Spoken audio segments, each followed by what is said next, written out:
These continued attacks on our brave officers will not, cannot, should not be tolerated. As we have just demonstrated, you can run, but you can't hide. It may not be today, it may not be tomorrow, but we are committed to pursuing justice for all victims of violent crime, including those who wear the badge and protect and serve. This has been a significant operation, and I would be remiss if I didn't thank all of our partners, the ATF, the FBI, the U.S. Marshal's Office, Prescott PD, and Yavapai County Sheriff's Office, and of course, the Scottsdale Police Department this evening. I also want to thank our community.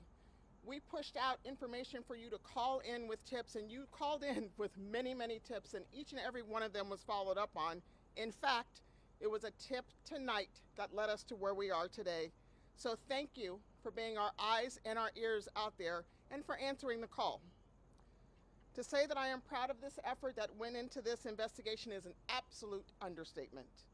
I am extremely proud to be a law enforcement officer and to stand with and on the shoulders of all those who came before us, because this effort alone demonstrates the amazing partnership that we share here in Arizona as well as in our country. We will continue to work hand in hand with our community and our partners in law enforcement to bring all criminals to justice. So thank you for coming out this evening. Really thankful to be able to share this news with you. And I want to turn this over to Sergeant Andy Williams, who will answer questions. Y'all have a blessed night.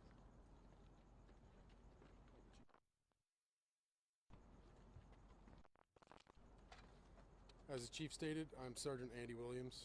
I know she already provided a list of the agencies that assisted us. I'm going to go ahead and recap that just to make sure we didn't miss anybody.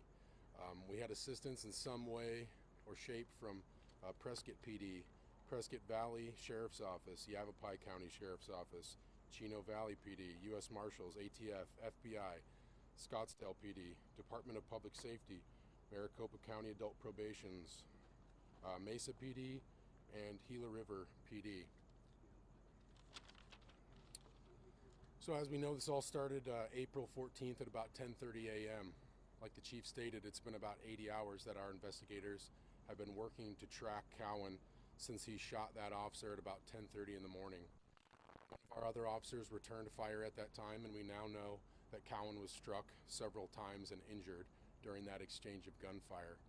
He fled the scene and abandoned his vehicle, called an old friend, and was picked up by them.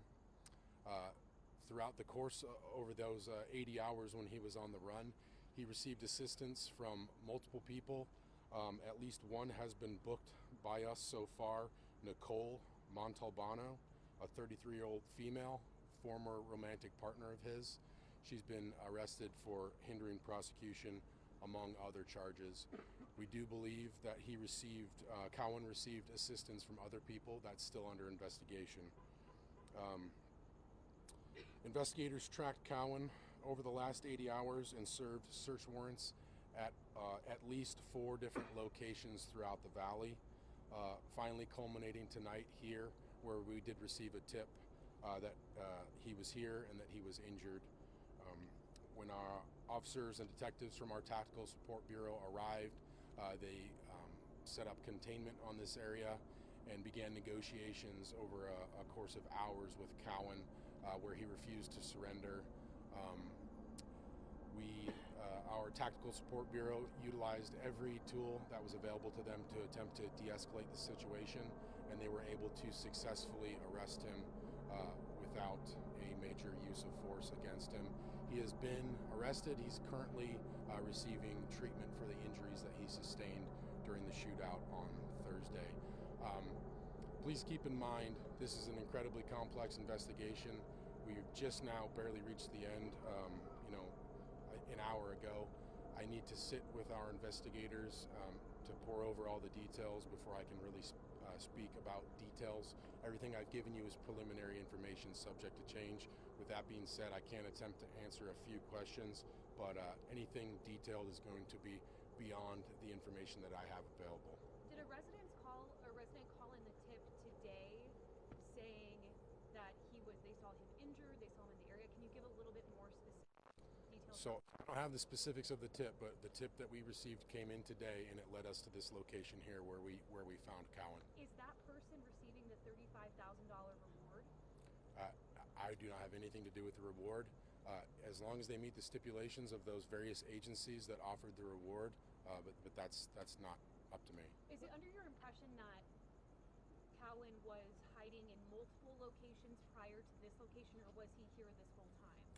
We believe he moved to multiple locations and had assistance from multiple people over the last approximately 80 hours. Is it your impression he was staying with someone he knew in this current residence? We don't have any information about him staying with anyone here. We believe he was alone. Can you describe his injuries when he was taken by ambulance? He's got several apparent gunshot wounds to his body, likely from the exchange of gunfire on Thursday. Any information that was given to the officer that was injured that the custody happened? You know, what reaction can that officer give that you can relay on to us? Yeah, I don't have her reaction, but she has been made aware that an arrest has been made. How is she doing right now? Everything we've heard is that she continues to improve. She's in pain. It's a serious injury. She was shot, but she's improving, and we're very grateful for that. What charges? She's still hospitalized, correct? Correct. What charges is Cowan facing? I'm going to leave that to the investigators. We've got at least aggravated assault, possibly attempted murder, among several others. Speaking with some people who live around this area, they said that they recognized him walking freely. Are you able to talk about that? I don't know what you're referring to. At this point, and I'm sorry, I've been listening into our live feed as well, but at this point, did we release the Phoenix police officer's name who was shot originally on Thursday? We have not yet released that. Okay. Do you plan on doing that at all tonight? Not tonight. Okay. How long was the standoff? It was several hours here.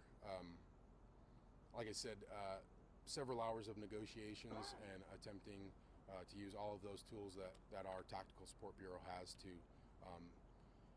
encourage that Mr. Cowan to surrender peacefully. So what are those tools? Because obviously most people don't know. Yeah, we have communications devices that we can insert into the residence to give him a chance to talk with us. We make multiple exits available for him to leave. We can also use chemical agents like gas to encourage him to exit the residence.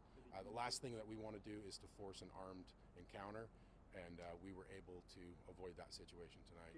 Was he speaking to the negotiators? He was speaking to the negotiators, making it clear to them that he was not going to surrender. So he did not get injured at all by officers tonight? Without significant use of force, he was able to be taken into custody. Do we know if he was, because originally we were talking about on Thursday that he might have had a gunshot wound or an issue that he was dealing with since then? Can we confirm that? We believe he was injured. He was struck by gunfire from our officer returning fire on Thursday. So he did not come peacefully, but he did. So just can you clarify exactly? He didn't come peacefully. He didn't agree to come peacefully, but there was no significant use of force. Yeah, I think ultimately we just tightened that net around him until the point that his ability to resist was diminished, and we were able to take custody of him. This was somewhat of what we felt like a secret operation to try to get him into custody successfully. Can you talk about why that's important? Why there wasn't a big public alert? There was the big public alert. DPS assisted Correct. us in pushing out the blue alert. So certainly there was a major concern for public safety, and that's why our detectives have been working, as the chief stated, around the clock over the last 80 hours. Some of these guys are my friends, and I can just see it all over their face. They're tired. They haven't seen their families in 3 days. With that being said, ultimately we have to protect that integrity of the investigation. If we're putting out information that is tipping off Cowan, that we know things that he doesn't know that we know, now we're compromising our ability to make an arrest. How was your communication to the neighbors who lived around the area that something was happening? I'm not sure. I wasn't here. Okay, did you guys breach the door, take him into custody in the unit, or did he come out of the unit and surrender? He was taken into custody inside. After you breached whatever to get inside? Correct. I know this was mentioned on Thursday. That was a domestic violence incident. Do we have any idea why exactly he decided to show up at the Marathon gas station and shoot an officer?